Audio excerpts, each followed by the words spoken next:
오늘은 성탄절을 앞두고 동방박사 이야기를 하려고 합니다.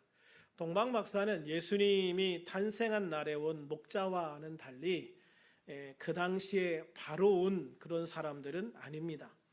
예수님이 탄생하신 날 밤에 나타난 별을 보고 페르시아에서 출발했으니까요. 예수님이 탄생하신 후에 상당한 시간이 흐른 후에 예수님을 찾아와 방문한 것으로 보입니다. 그럼에도 이 동방박사들의 방문이 중요한 것은 그들이 이방인이었음에도 불구하고 예수님의 탄생을 왕의 탄생으로 믿고 예수님을 찾아 경배하기 위해 그 먼 길을 찾아왔다는 겁니다. 그러므로 예수님은 단지 유대인의 왕으로 오신 것이 아니라 만왕의 왕으로서 온 인류를 구원할 메시아로서 이 땅에 오셨다는 것을 분명히 보여주고 있는 것입니다. 특별히 왕으로 오신 아기 예수님을 유대인이 아닌 이방인이 먼저 찾아와 경배했다는 것은 앞으로 예수님의 메시아 사역에서 유대인들에게는 배척을 당하고 이방인들에게는 환영을 받으실 것을 미리 보여주는 일이기도 합니다. 먼저 1절에 보면 헤롯 왕 때에 예수께서 유대 베들레헴에서 나시매라고 했습니다. 예수님은 미가서 5장 2절에 예언된 것처럼 유대 지역에 있던 베들레헴에서 탄생하셨습니다.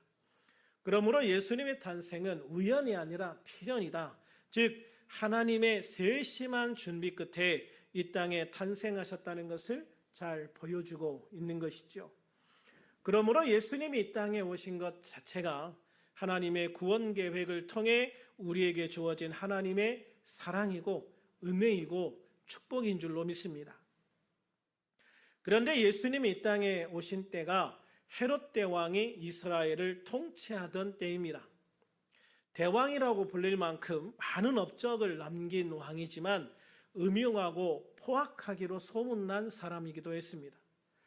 그것은 그가 동방박사들을 속여 예수님을 죽이려 한 일이나 그 계획이 어그러진 후에 죄 없는 유아들을 무참히 살해한 것을 통해서도 잘 알 수가 있지요. 이처럼 예수님이 성장하시고 사역하신 시대는 그 헤롯의 자손들이 다스리는 가장 위험한 시대였고 악한 시대였습니다. 로마의 압제 아래에 있는 비참한 시대였습니다. 주님은 그러한 악조건 속에서 태어나셨고 성장하셨고 사역을 하신 것이죠. 그럼에도 주님은 단 한 번도 좌절하지 않으셨습니다. 불평하거나 원망하지도 않으셨습니다. 오히려 십자가 위에서 다 이루었다 외치심으로 죄의 권세, 사망의 권세를 이기시고 승리하셨음을 선포하셨습니다. 예수님은 가장 힘든 시기를 선택해서 오셨고 그 악한 조건들을 견디고 이기시고 승리하셨던 것이죠. 이것은 이후에 예수님의 제자들도 마찬가지입니다. 그들의 믿음의 대를 잇는 모든 성도들 역시 마찬가지이죠. 기독교 역사상 쉬운 때는 한순간도 없었습니다. 아직 세상의 권세를 잡고 있는 사탄이 예수님의 구원 사역을 계속해서 방해하고 있기 때문이지요. 사탄의 입장에서는 당연합니다. 자기의 것을 빼앗기는 것이기 때문입니다. 그럼에도 우리들은 예수님의 복음을 통해 사탄으로부터 사람들을 빼앗아 와야 합니다. 그것이 사람들의 생명을 살리는 일이기 때문입니다. 사람들을 구원하는 일이기 때문입니다. 지옥에 빠질 사람들을 천국으로 건져와야 하기 때문이죠. 2절에 보면 별을 놓친 동방박사들은 무작정 예루살렘으로 가서 유대인의 왕으로 나신 이가 어디 계시냐? 우리가 동방에서 그의 별을 보고 그에게 경배하러 왔노라 라고 말합니다. 여기에서 유대인의 왕이란 마치 다윗의 자손이란 말이 유대인들 사이에서는 메시아를 의미했던 것처럼 이방인들 사이에서는 유대인의 왕이 곧 메시아를 의미하는 말이었던 것으로 생각됩니다. 그래서 동방박사들은 메시아에 대해서 별로 아는 것이 없지만 오직 메시아의 별을 보고 왕으로 오신 이를 경배하기 위해서 페르시아에서 이 먼 타국 이스라엘까지 오게 되어진 겁니다. 그러나 동방박사가 유대인의 왕으로 나신 이를 찾아왔다는 말을 들은 헤롯과 유대인들은 전혀 기뻐하지 않지요. 말 그대로 유대인의 왕으로 태어난 이가 있다면 그는 자신들의 모든 기득권을 빼앗아갈 존재로 여겼기 때문입니다. 헤롯은 심지어 예수님을 죽이려고 하지요. 그리고 유대인들, 특히 대제사장이나 제사장들 그리고 서기관들은 누구보다도 성경에 능통한 사람들이었음에도 불구하고 메시아의 탄생 소식에 별다른 반응을 보이지 않습니다. 서기관들은 헤롯 대왕이 메시아가 어디서 태어나는지 물어보았을 때 정확하게 베들레헴이라고 대답은 했습니다. 그럼에도 불구하고 그들은 메시아를 찾아보려고 시도조차 하지 않고 경배하러 가려고 하지도 않습니다. 분명히 왕이 메시아가 어디서 태어나느냐 물었고 자신들은 베들레헴에서 태어난다고 이야기를 했습니다. 그리고 동방의 박사들이 별을 보고 이곳까지 왔고 또 그들이 베들레헴으로 가는 것을 보았습니다. 그러면 최소한 궁금하지 않았을까요? 도대체 저 사람들이 페르시아로부터 그 먼 길을 별을 보고 왔다는데 도대체 누구를 보러 온 거야? 궁금하지 않았겠습니까, 여러분? 그런데 그들은요, 그 일이 전혀 나와 상관이 없는 일처럼 그렇게 그들은 아무것도 하지 않고 그 시간들을 무의미하게 지나보내고 마는 거예요. 3절에 보면 헤롯 왕과 온 예루살렘이 듣고 소동한지라라고 했어요. 예루살렘의 모든 사람들이 메시아로 오신 예수님이 이 땅에 태어나셨다는 것을 알게 되었던 겁니다. 특별히 헤롯 대왕이 2살 이하의 모든 어린아이들을 죽이는 이 사건을 통해서 유대의 모든 사람들이 메시아가 이 땅에 태어났다는 것을 알게 되었습니다. 그럼에도 그들은 이 땅에 오신 메시아에 대해서 관심이 없었다는 거죠. 그런데 모든 유대인들이 무관심한 메시아 탄생에 대해서 관심을 가지고 멀리서 찾아온 사람들이 있었다는 겁니다. 바로 동방의 박사들인 거죠. 그들은 하늘의 별을 연구하는 지혜자들이었습니다. 그러면 그들은 왜 그토록 먼 길을 와서 예수님을 경배하고 예물을 드렸을까? 그들은 별을 보았기 때문입니다. 그 별은 바로 예수님이 탄생하실 때 베들레헴 위에서 밝게 빛나던 그런 별이었습니다. 성경에서 베들레헴의 별에 대한 기록은 마태복음 2장 1절부터 11절까지 4번이나 나옵니다. 4번이나 사실적으로 기재된 것을 볼 때 이것은 단순히 상징적인 의미가 아니라 역사적인 사실이었다고 보아야 되는 겁니다. 예수님의 전기를 기록한 복음서 중 마태복음은 특별히 왕으로 오신 예수님을 강조하죠. 별은 높음의 의미와 더불어 왕을 상징합니다. 민수기 24장 17절에 보면 한 별이 야곱에게서 나오며 한 규가 이스라엘에게서 일어난다라는 예언이 나옵니다. 이 예언의 말씀대로 예수님은 구세주이신 왕으로 이 땅에 오셨고 특별히 왕의 탄생을 알리는 별이 그때 나타나게 되어진 것입니다. 베들레헴의 별에 대해서 최초로 과학적인 방법으로 정체를 연구한 천문학자가 있습니다. 케플러라는 천문학자입니다. 이 케플러는 루터교 목사가 되려고 할 정도로 헌신적인 기독교인이기도 했습니다. 케플러는 당시에 캐톨릭의 박해를 피해서 프라하로 와서 천문학을 연구하고 있었습니다. 이 연구를 통해서 케플러는요, 아주 중요한 것을 발견하는데요. 별들이 하나님의 섭리에 따라서 규칙적으로 움직이는 걸 밝혀내요. 그래서 점성술이 의미가 없는 것이다 라는 것을 밝혀내기도 했죠. 또한 케플러는 행성운동의 3법칙을 발견합니다. 즉 모든 행성은 타원으로 움직인다. 그러니까 동그랗게 움직이는 게 아니라 길쭉한 타원을 그리면서 움직이고 있다. 그리고 면적 속도 일정의 법칙. 모든 별들은 일정한 속도로 움직이는데 그 움직이는 궤도를 따라서 타원형을 그렸을 때 언제나 그 면적은 똑같은 값을 가지고 있다는 거예요. 그리고 공전 주기의 법칙. 모든 별들은 어딘가를 중심으로 공전하고 있다라는 있다라는 것을 밝혀내죠. 이 발견으로 인해서 세계적인 찬사를 받은 이 케플러는 이렇게 고백합니다. 나의 발견으로 오직 하나님 아버지의 이름만 높아지게 하시고 나의 이름은 쇠하게 하소서. 그러니까 이러한 것을 통해서 하나님이 높아져야지 내가 높아지면 안 된다라고 고백하고 있는 거예요. 케플러의 이 발견은 뉴턴의 만유인력 법칙의 기초가 되는 거예요. 그리고 인공위성 궤도에 적용이 되어서 지금도 이 케플러의 법칙을 따라서 인공위성을 띄우고 있습니다. 그런 많은 시간을 들여서 베들레헴의 별에 대해서 집중적으로 연구한 사람이기도 합니다. 그래서 결론을 얻은 것이 뭐냐면 BC 7년 5월, 9월, 12월에 목성과 토성이 물고기 자리에서 3번 이성상합, 즉 가까이 접근해서 밝게 빛을 발하는 이러한 역사적인 사실이 있었다라고 계산해 낸 겁니다.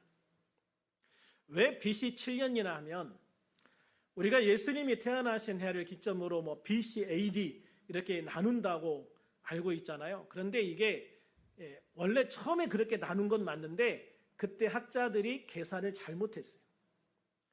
그래서 실제로 학자들이 연구를 해본 결과 예수님이 태어나신 것은 최소한 4년에서 7년 전이다 라는 결론을 얻게 됐어요.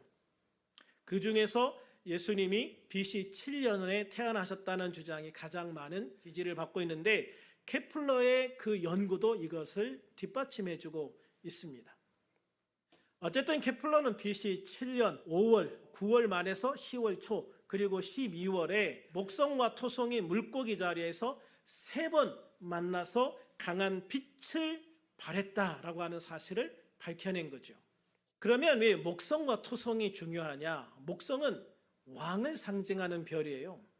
토성은 가나안 지방의 방패인 동시에 유대 민족의 수호자 또는 구원자를 상징하는 별입니다. 그리고 물고기 자리는 메시아를 상징하는 자리거든요. 따라서 그는 그 별들이 함께 겹쳐져서 밝게 보이는 이러한 현상이 바로 베들레헴의 별이다라고 본 거죠. 그래서 이 별이 태어났을 때 이 별이 나타났다는 것은 바로 유대인의 왕이요 구세주이신 예수 그리스도가 탄생했다는 징조였다라고 결론을 내린 겁니다. 그래서 케플러는 나는 신학자가 되려고 했었다. 그러나 지금은 하늘이 하나님의 영광을 선포하는 것을 볼 때 천문학을 통해서도 하나님의 영광을 받으신다는 것을 알게 되었다라고 감사했습니다. 이를 통해서 추측을 해보면 BC 7년 5월 왕을 상징하는 목성과 구원자를 상징하는 토성이 메시아를 상징하는 물고기 자리에서 약 1도, 그러니까 우리가 바라보는 달 지름의 2배 정도 거리라고 그래요. 그 거리까지 가까이 접근해서 이 두 빛이 합쳐져서 평소보다 더 밝은 빛을 내는 것을 발견했다는 거예요. 이거는 그냥 아무나 하늘을 보고 저 별이 이렇게 밝게 빛나지?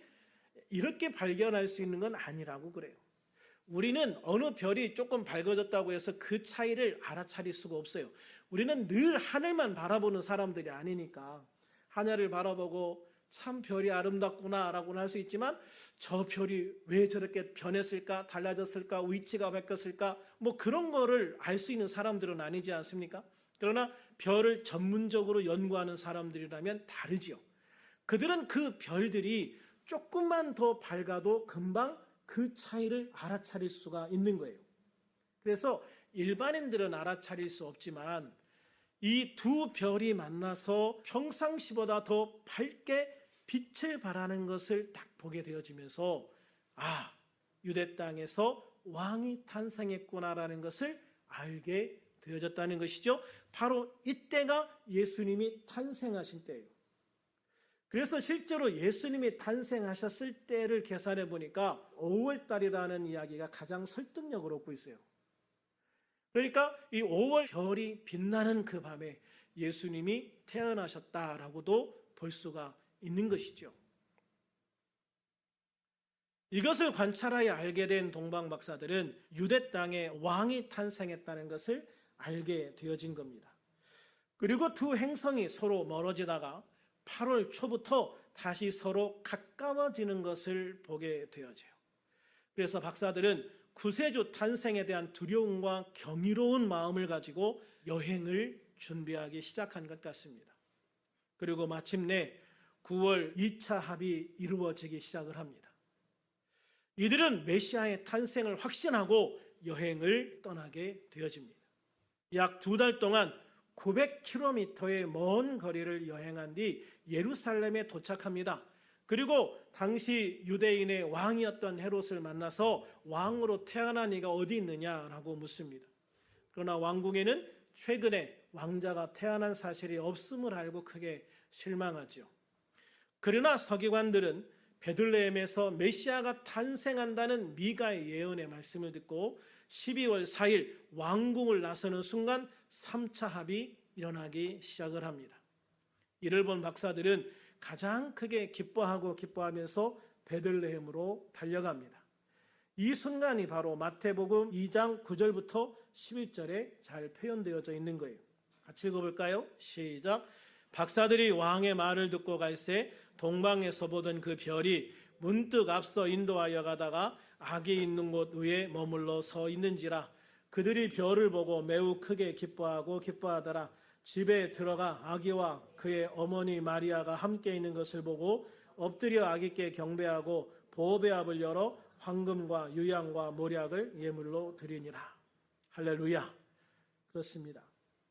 동방에서 온 박사들은 예루살렘을 나섰을 때 자신들이 고향에서 발견했던 그 별이 다시 빛나기 시작하는 것을 발견한 거죠. 그들은 그 별이 빛나는 방향을 향해서 예루살렘으로부터 베들레헴까지 남쪽으로 약 8km에서 10km가량을 더 걸어가게 되어집니다.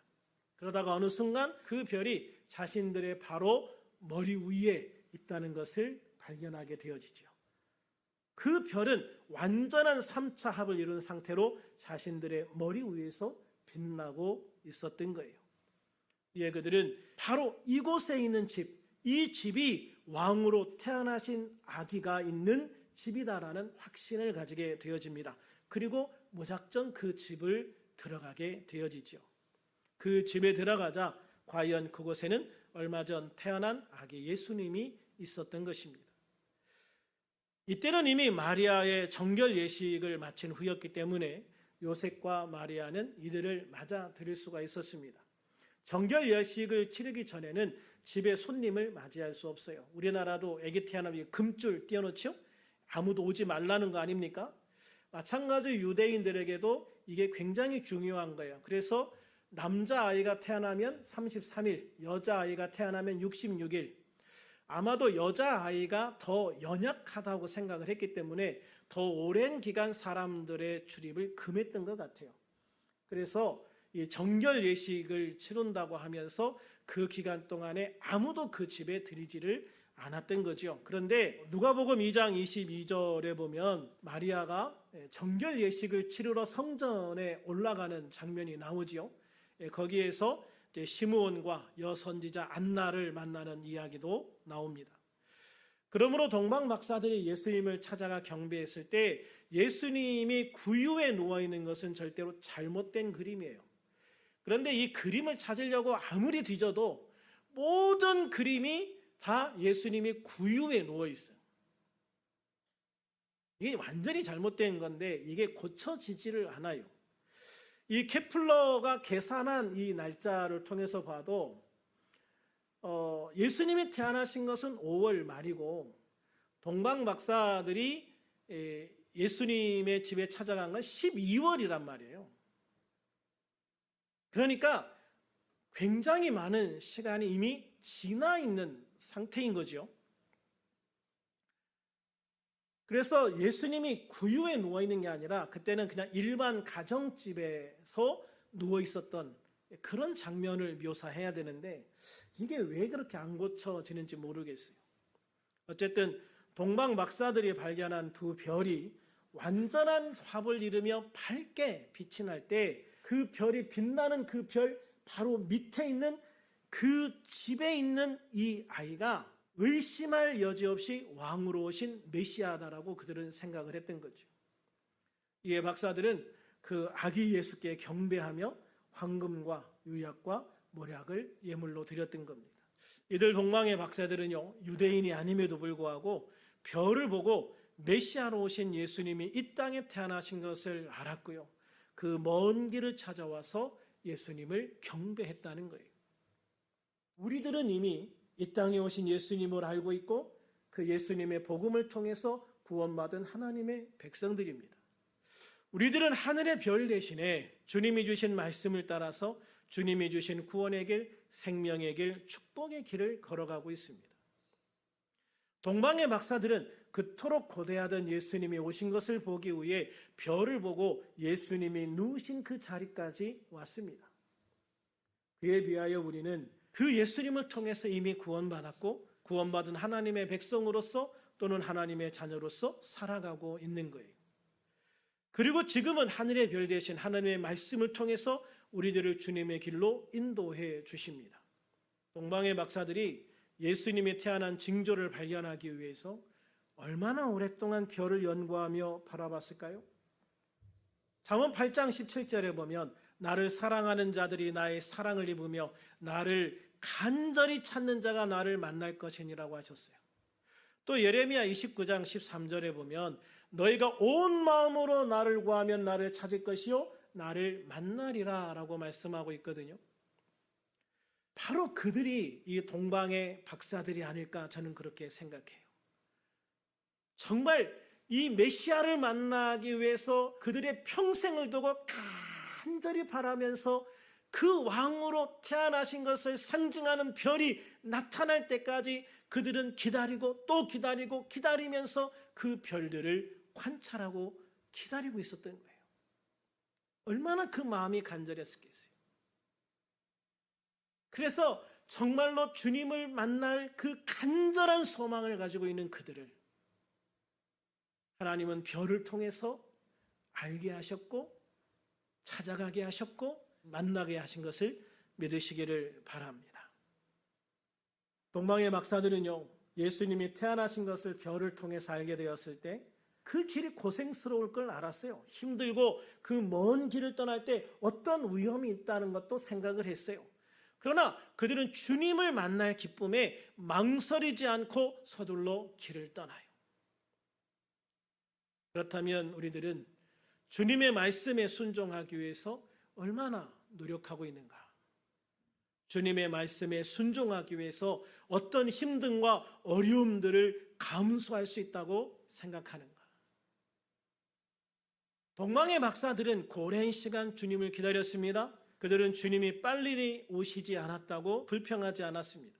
그들은 다만 주님이 오심을 알았을 때 지나간 모든 시간들은 다 잊어버리고 주님이 오셨음에 감사하고 주님을 만나러 떠납니다. 고린도후서 5장 7절에서 사도 바울은 이는 우리가 믿음으로 행하고 보는 것으로 행하지 아니함이로다라고 했어요. 우리가 믿음으로 행하고 보는 것으로 행하지 않는다. 그럼에도 우리는 눈에 보이는 것을 원할 때가 많지요. 당장 눈에 뭔가가 보이길 원해요. 보이지 않는 하나님의 역사하심을 믿지 못하고 기다리지 못할 때가 너무 많아요. 주님이 응답하실 때까지 기다려라 아무리 말하지만 몇 번 기도해보고 그냥 내 마음대로 내 뜻대로 움직여버리는 거예요. 기다리질 못해요. 동방의 박사들이 그렇다면 진작에 다 때려쳤겠죠. 그들은 당대에만 그 별을 본 게 아닐 거예요. 이들은 주로 다니엘로부터 시작됐다고 생각을 하는데 다니엘이 페르시아에서 길러낸 제자들이 별을 보고 다니엘의 말을 따라서 유대인의 왕을 바라보고 기다리고 찾고 있었다고 이야기를 하거든요. 그렇다면 여러분, 그로부터 몇 대가 흐른 거예요. 다니엘부터 얼마나 많은 시간이 흘러왔습니까? 그런데 그들은 대를 이어가면서 별을 바라보고 그 별을 통해서 메시아를 찾고 있었다니까요. 그런데 우리들은 조금만 오래 걸려도 에이, 주님이 응답 안 하시는 것 같아. 주님은 내 기도를 안 들으시는 것 같아. 포기하고 떠나가고 그리고 내 마음대로 행할 때가 너무 많지 않느냐 하는 거예요. 그러나 우리들은 눈에 보이는 것이 아니라 믿음으로 살아가는 성도가 되기를 주님의 이름으로 축원합니다.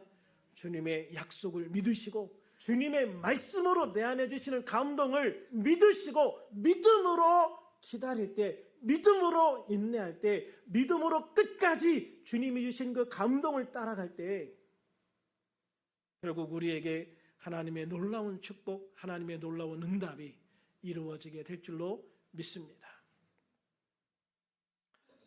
또한 사도 바울은 골로새서 1장 24절에서 나는 이제 너희를 위하여 받는 괴로움을 기뻐하고 그리스도의 남은 고난을 그의 몸된 교회를 위하여 내 육체에 채운다라고 고백하고 있어요. 이 고백은요, 바울은 나는 예수님을 따라갈 때 힘든 거, 고난받는 거, 환난당하는 거 그까짓 거 두렵지 않아. 나는 예수님을 믿으면서 당하는 고난은 얼마든지 참을 수 있어. 예수님이 나를 위해 십자가도 지셨는데 나는 그까짓 거, 나는 이까짓 것도 못 참으면 말이 안 되지. 예수님이 다 못 채운 고난이 있다면 그건 내가 채울게. 내가 예수님 대신 그 고통을 짊어지고 갈게. 그래 나는 전혀 이 세상의 그 어떤 것도 두렵지 않아. 내가 주님을 믿고 구원만 받을 수 있다면, 하나님을 만날 수가 있다면, 주님의 그 길을 걸어갈 수 있다면, 주님의 사명을 감당할 수 있다면 나는 그 어떤 것도 전혀 두렵지 않아. 이게 지금 바울이 고백하고 있는 내용이거든요. 그렇게 나도 우리들도 주님과 함께 십자가를 지고 그 길을 갈 수 있는 각오가 필요하다고 저는 생각을 해요. 우리가 예수 믿으면서 너무 편하게만 가려고 하지 않는가? 왜 내가 예수 믿으면서 이렇게 편한 길로만 가려고 할까? 우리는 이 땅에서 영적인 싸움을 싸우는 군사입니다. 십자가 군병입니다. 싸우면서 가야 됩니다. 물론 승리는 보장되어져 있지만 그러나 주님은 싸우며 나가라고 말합니다. 그래서 우리는 영적인 군사가 되어서 싸워야 됩니다. 싸우며 나가야 됩니다. 나가면 이기게 되어 있습니다. 승리를 얻게 되어져 있습니다. 그런데 싸움 앞에서 포기하고 무너지고 좌절하는 인생이 된다면 우리는 결코 그 앞으로 나아갈 수가 없는 것이죠. 승리할 수가 없는 겁니다. 우리가 동방 박사들을 생각을 해본다면 참 부끄럽지 않습니까? 우리가 예수님을 믿으면서 그 어떤 힘듦도 어려움도 다 감수하겠다. 주님이 주시는 말씀 따라서 응답 따라서 끝까지 그 주님이 주신 약속을 성취하기 위해서 나는 어떤 힘듦도 어떤 어려움도 아무리 오랜 시간이 걸려도 나는 감수할 수 있다. 할렐루야. 그 믿음으로 달려가는 우리들이 될 수 있기를 주님의 이름으로 축원합니다. 그러므로 우리들은 동방의 박사들이 오랫동안 별을 연구하고 주님이 태어나신 징조를 보았을 때 망설이지 않고 그 먼 길을 떠나서 아기 예수님께 예물을 드리고 경배했던 것처럼 우리는 다시 오실 주님의 때를 믿음으로 기다리는 성도가 되어야 될 줄로 믿습니다. 그리고 주님의 인도하심을 따라서 주님의 길을 함께 걸어갈 수 있는 성도가 되어줄 수 있기를 축원합니다. 그리고 주님이 다시 오실 그 날을 준비할 수 있는 믿음의 사람, 하나님의 백성, 하나님의 자녀, 특별히 주님의 동역자가 되어서 주님이 주실 모든 축복과 은혜를 사모하고 또한 인내함으로 기다려서 그 모든 것을 누릴 수 있는 그런 복된 하나님의 백성, 하나님의 자녀가 되어줄 수 있기를, 그런 우리들이 될 수 있기를 우리 주 예수님의 이름으로 축원합니다. 축원합니다. 참 좋으신 하나님 아버지, 오늘도 이 귀한 주일에 함께 주님을 예배할 수 있도록 허락하심을 감사합니다. 바라고 소망하옵는 것은 우리들이 오랫동안 주님이 이 땅에 오실 것을 소망하며 기다렸던 동방의 박사들처럼 다시 오실 주님을 바라보며 믿음으로 다시 오실 주님의 길을 준비하는 주님의 동역자들이 될 수 있기를 소망합니다. 또한 주님이 이 땅에 오신 것을 보았을 때 망설이지 않고 그 길을 떠난 동방 박사들처럼 우리들도 주님이 말씀하실 때 망설이지 않고 순종하는 성도가 되게 하시고 그 과정에서 때론 인내로 때론 참음으로 감사하며 그 길을 믿음으로 달려가는 성도가 되게 하옵소서. 그래서 마침내 아기 예수님을 만나 경배하고 예물을 드린 동방 박사들처럼 우리들도 부활하신 주님을 만나게 하시고 온전히 주님을 경배하는 성도가 되게 하옵소서.